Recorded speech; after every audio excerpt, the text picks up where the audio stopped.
Kamusta kayong lahat?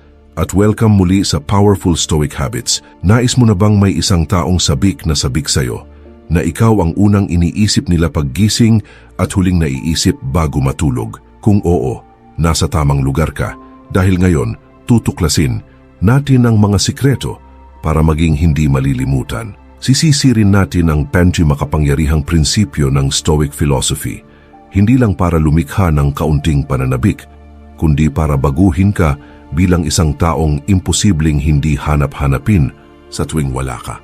Sabi nga ni Seneca, ang pagkawala ay nagpapatalas ng pag-ibig at ang presensya ay nagpapalalim nito. Alamin natin kung paano natin mapapatalas ang pag-ibig na yan hanggang sa puntong dama nila ang kawalan mo, at tandaan, huwag kang lalaktaw ng kahit isang bahagi dahil bawat prinsipyo ay mahalagang piraso sa pagmaster ng sining ng pagiging taong labis-labis na namimiss. Pero bago tayo magsimula, may munting hamon ako para sa iyo. Mag-iwan ng komento sa baba ng salitang "on their mind tomorrow". Maikli, matamis at sakto sa espiritu ng pag-uusap natin ngayon. At syempre, nakakatuwang makita kung ilan sa inyo ang sasali. Ngayon, handa ka na ba? At tuklasin ang makapangyarihang estratehiyang Stoic na magpapasabik sa kanila sa presensya, sano't lalo na kapag wala ka. Prinsipyo number 1, sariling kakayahan, self-sufficiency. Maaring nagtataka ka, paano nga ba makakapagpamis ang pagiging self-sufficient? Ang sagot, sa pamamagitan ng pagpapakita na kumpleto ka sa sarili mo. At yan ang isa sa pinakakaakit-akit na katangian sa anumang relasyon. Isipin mo ito, pagkaya mong tumayo sa sarili mong paa, hindi ka kapit-tuko o palaging naghahanap ng atensyon. Sa halip, abala ka sa pamumuhay ng iyong pinakamahusay na buhay, ginagawa ang mga bagay na mahalaga sa iyo. Tinutupad ang sarili mong mga pangangailangan. Ang ganitong kalayaan at kasarinlan ay nakakabighani. Sa ganitong paraan, nakikita ka ng partner mo hindi lang bilang kasama, kundi bilang isang individual na namumuhay iyon sa sariling panuntunan. Kapag hindi ka laging available o hindi umaasa sa kanila para sa kaligayahan mo, nakalilikha ka ng isang malusog na espasyo sa pagitan ninyo. Hindi ito tungkol sa distansya, kundi sa pagbibigay ng espasyo para sa personal na paglago. At kapag wala ka sa tabi nila, napapaisip sila, ano na kayang ginagawa niya? Naiisip nila kung paanong ang galing mong magdesisyon at magpakatatag. Ang resulta, namimiss nila ang independent buhay na bersyon mo, kaya yakapin mo ang sariling kakayahan mo. Hindi ito paglayo, kundi paghila sa kanila palapit sa pamamagitan ng respeto at paghanga sa kung sino ka. At tandaan, habang pinapalago mo ang sarili mong kasarinlan, mas madalas kang magiging laman ng isip nila, hindi lang bukas, kundi sa mga darating na araw. Prinsipyo number 2, kontrol sa emosyon. Iniisip mo siguro, kontrolin ang emosyon. Ang gusto, kulang naman ay mamiss ako. Pero narito ang sikreto. Ang pagkakaroon ng kontrol sa emosyon ay parang pagkakaroon ng renda ng isang mabangis ngunit makapangyarihang kabayo. Ito ang tumutulak sa direksyon ng relasyon mo. Isipin mo ito. Sa bawat pag-uusap, kalmado ka, panatag, kahit pa mainit ang usapan o may hindi inaasahang liko, nananatili kang composed. Ang ganitong emosyonal na kontrol ay hindi lang nakaka-impress kundi nakaka-intriga. Bakit? Dahil tulad ng sinabi ni Marcus Aurelius, may kapangyarihan ka sa isip mo, hindi sa mga panlabas na pangyayari. Kapag nauunawaan mo ito, matatagpuan mo ang tunay na lakas. At kapag naipapakita mo ang ganitong klaseng lakas, hindi ka madaling kalimutan. Kapag hindi ka basta-basta natitinag, may misteryong nabubuo. Ano kayang nasa isip niya? Iniisip nila. Sanay silang emosyon ang nagpapagalaw sa'yo. Pero ngayon kalmado ka, tahimik, may lalim. Ang mastery ng emosyon ay hindi pagiging malamig o robot. Ito'y tungkol sa pagtugon, hindi padalos-dalos na reaksyon. At kapag pinili mong magsalita mula sa puso, hindi ito madalas, pero totoo, malalim, at tumatatak. At ano ang epekto? Namimiss nila ang init ng maingat mong paglalambing, kaya manatiling mahinahon. Maging mapagmasid at hayaang ang isip nila ay gumala pabalik sa iyo. Tandaan, itago mo ng kaunti ang emosyon mo, iwanan sila ng tanong. Iniisip mo rin ba, Ako bukas, waswanisan, dahil sa laro ng pag-ibig, isang patak ng misteryo ay makapangyarihang sandata. Prinsipyo, number 3. Mapanlikhang komunikasyon, intentional communication. Naisip mo na ba kung paano kaya ng ilang salitang piliin lang ay magpapanabik sa isang tao? Dito pumapasok ang intentional communication, ang sikreto mong sandata. Ang intentional communication ay ang sining ng pagpili ng salita. Makabuluhan, may lalim at may layunin. Hindi ito basta pagsasalita. Ito'y paglikha ng koneksyon na tunay na tatatak. Sabi nga ni Seneca, magsalita ka ng may saysay para marinig ka pang muli.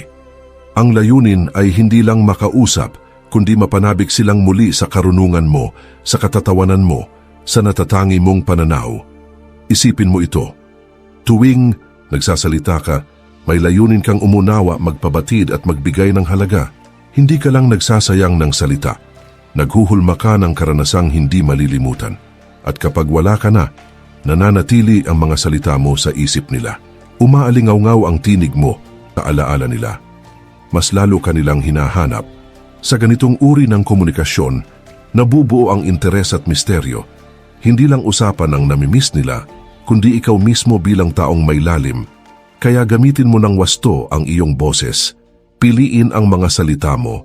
Magsalita ng may charm, may isip, at may damdamin. At panoorin mo kung paano kanila hahanapin muli. Prinsipyo number 4, pagtanggap sa pagkawala, acceptance of absence. Narito ang isang kakaibang pananaw. Paano nga ba ang pagtanggap sa panahon ng pagkakahiwalay ay siya pa mismong mas nagpapalapit sa inyo? Parang salungat sa inaakala, di ba? Pero heto ang totoo, kapag niyakap mo ang mga panahong wala kayo sa piling ng isa't isa, mas lalong tumitindi ang pananabik nila sa iyo. At sa pagbabalik ninyo sa isa't isa, mas lalong lumalalim ang koneksyon. Isipin mo ito, ang pagkawala ay hindi lang basta nagpapamiss. Ito rin ay nagbubunsod ng pag-aasam at pasasalamat. Kapag tinanggap mo at higit pa, pinahalagahan mo ang mga sandaling magkalayo kayo, pinapakita mo na buo ka sa sarili mo. Ipinaparamdam mo na nauunawaan mo. Ang tunay na koneksyon ay hindi nakasalalay sa palaging magkasama, kundi sa kalidad ng ugnayang emosyonal ninyo. Sabi nga ni Epictetus, kalayaan ang tanging layuning karapat-dapat sa buhay. Palayain mo ang sarili mo mula sa pangangailangang kumapit palagi. At panoorin kung paano nagbabago ang dinamika ng inyong relasyon sa ilalim ng liwanag ng kalayaang yan isipin mong ginagawa mo ito. Sa halip na sunod-sunod ang mensahe, magbigay ka ng kaunting espasyo. Hayaan mong ang katahimikan sa pagitan ninyo ay maging bukal ng kuryosidad at munting misteryo. Sa ganitong paraan, hindi ka nagiging bahagi lang ng araw-araw nilang rutina, nagiging highlight ka. Ikaw ang moment na inaabangan nila, itinuturo ng prinsipyong ito, na maging komportable ka sa alon ng paglalapit at paglalayo. Yakapin ang mga oras ng pag-iisa. Matutong hanapin ang ligaya sa sariling presensya. At dahil dito, mas lalo kang nagiging kaakit-akit at kapanapanabik. At kapag nagkita kayong muli, parang muling panibagong simula. Mas sariwa, mas masigla, mas makabuluhan. Kaya't huwag kang matakot sa mga sandaling wala ka sa tabi nila.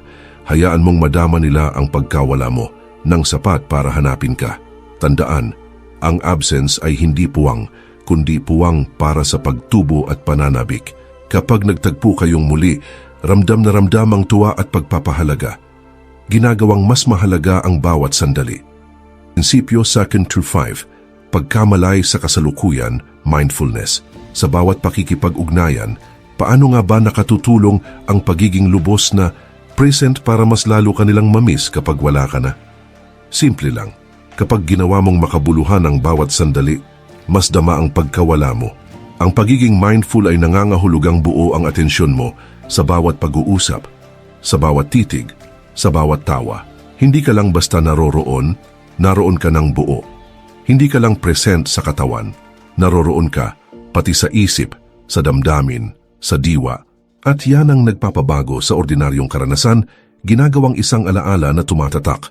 Sabi nga ni Marcus Aurelius, gawin mo ang bawat kilos mo na para bang ito na ang huli mong pagkakataon. Ilapat mo ang aral na ito sa bawat sandaling magkasama kayo.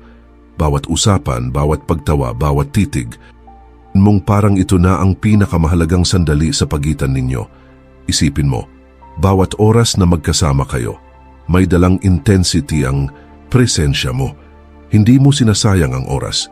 Lahat ng sinasabi mo, lahat ng reaksyon mo may saysay. At dahil dito, hindi lang kayo basta magkasama. Gumagawa kayo ng mga sandaling di malilimutan. Kapag wala ka na sa piling nila, mas lalo nilang hinahanap ang presensyang iyon. Hinahanap nila ang lalim ng atensyon mong hindi lang basta naririnig sila, kundi tunay na nakikita at naiintindihan. Hinahanap nila ang kakaibang pakiramdam ng naririnig ako, nauunawaan ako, isang bagay na tanging ikaw lamang ang nakapagparamdam. Kaya't sa bawat sandaling kasama mo sila, lumubog ka ng buo. Iparamdam mong naroon ka talaga ngayon. Gawin mong sikreto ang mindfulness sa resipe ng pagiging hindi makalimutan. Tandaan, kapag buo ang presensya mo, may naiiwan kang bahagi ng sarili mo sa puso't isipan nila. At yan ang dahilan kung bakit bukas at sa mga susunod na araw, ikaw pa rin ang laman ng kanilang isipan. Ilang 6, konsistensya sa komunikasyon. Paano nga ba nakatutulong ang pagkakaroon ng tuloy-tuloy at maingat na paraan ng pakikipagkomunikasyon para mas maramdaman ang iyong pagkawala? Simple lang, ito ay tungkol sa paglikha ng inaasahang kalidad at pagiging maaasahan sa bawat pag-uusap. Kaya kapag hindi ka nakakausap, ramdam na ramdam ang puwang ng iyong presensya. Ang pagiging consistent sa komunikasyon ay hindi nangangahulugang kailangang araw-araw at buong araw mong bombahin sila ng mensahe. Sa halip, ito ay tungkol sa pagtatag ng isang pattern, isang ritmong puno ng kahulugan at tiwala. Maaring ito'y isang simpleng good morning text, isang quick check-in sa tanghali, o isang maikling kwento ng araw mo tuwing gabi. Ang mga ganitong gawain, paulit-ulit man, ay nagiging bahagi ng kanilang araw na inaabangan at pinahahalagahan.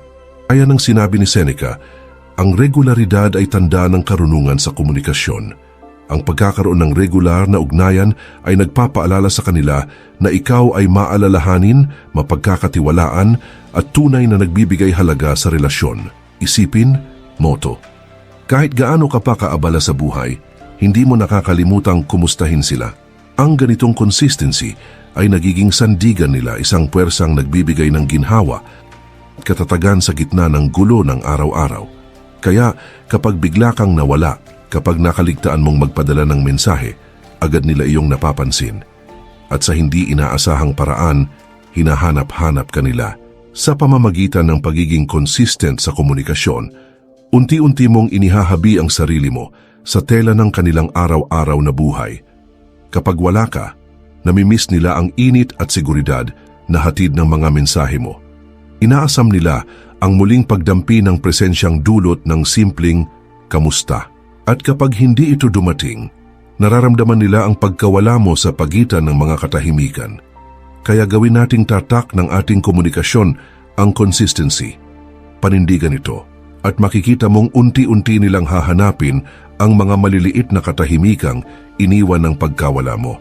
Tandaan, ang layunin mo ay manatiling nasa isip nila bukas, hindi lang alaala tuwing minsan.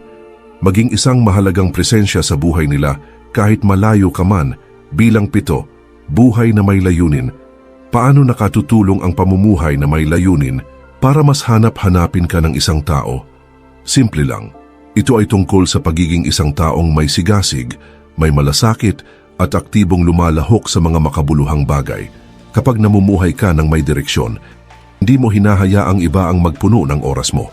Sa halip, pinipili mong bigyang saysay ang bawat sandali.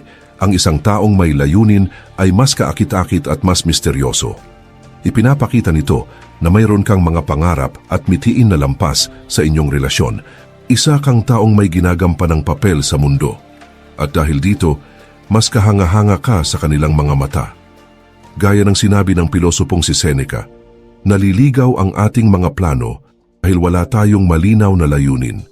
Kapag hindi alam ng isang tao kung saang daungan siya pupunta, walang hanging sapat.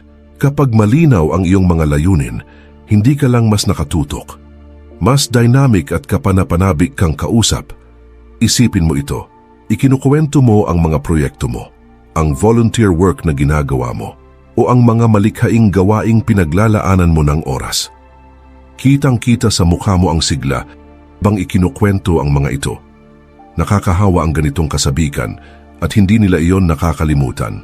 Kapag magkalayo kayo, namimiss nila ang enerhiyang dala mo. Naaalala nila ang mga kwento mong buhay na buhay at iniisip nila, ano na kaya ang bago niyang ginagawa ngayon?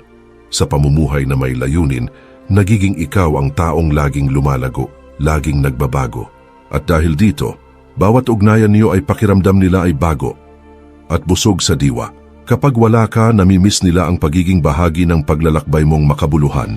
Kaya yakapin mo ang iyong mga layunin. Hayaan mong ang pamumuhay mo na puno ng saysay ay magsilbing ilaw. Isang ilaw na gumigising sa kanila, humahanga sa iyo, at nagnanais na mas makilala pa ang mundo mong ginagalawan. Habang nabubuhay ka ng may layunin, mas madalas kang sumasagi sa isip nila. Di lang dahil mahal ka nila, kundi dahil humahanga sila sa sigla mong yakapin ng buhay. Bilang 8, pagpigil sa matinding emosyon. Paano nga ba nakatutulong ang paghawak sa sarili pagdating sa emosyon para mas hanap-hanapin ka? Ito ay tungkol sa pagkakaroon ng balanseng dinamika kung saan ang bawat emosyon ay ipinapahayag ng maingat, may lalim at may kahulugan. Sa pamamagitan ng pagpipigil sa matinding emosyon, ay iwasan mong ilubog sila sa labis-labis na reaksyon. Maging ito man ay sobrang saya o matinding lungkot. Ito ang landas ng katahimikan at karunungan. Isang pamamaraang hinahawakan mo ang sitwasyon ng may hinahon at pinipiling magpakita ng pagmamahal na taos puso, pero hindi nakakasakal. Gaya ng sinabi ni Marcus Aurelius, ang pinakamainam na paghihiganti ay ang maging hindi katulad ng taong nanakit sa iyo.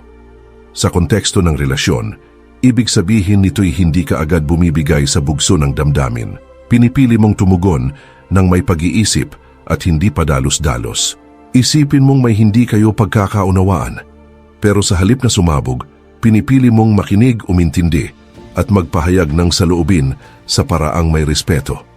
Kapag nagpapakita ka ng pagmamahal, hindi ito sa pilitan, kundi bukal sa loob. Ang ganitong balance ay nagbibigay puwang para sa pananabik. Alam nila na totoo ang nararamdaman mo, hindi lang pansamantalang emosyon. Kapag wala ka, namimiss nila ang katatagan mong hatid. Hinahanap nila ang iyong mahinahong tinig, ang iyong mga salitang may lalim. Inaasam nila ang susunod mong maingat, ngunit damdaming mensahe. Hindi ibig sabihin ng moderasyon na wala kang damdamin. Ang ibig sabihin nito ay ikaw ang may kontrol sa emosyon mo. Hindi ito ang may kontrol sa iyo. At ang ganitong stability ay lubos na kaakit-akit. Ito ang pundasyon ng respeto at paghanga sa anumang relasyon. Kaya hanapin natin ang tamang balanse sa pagpapahayag ng ating damdamin.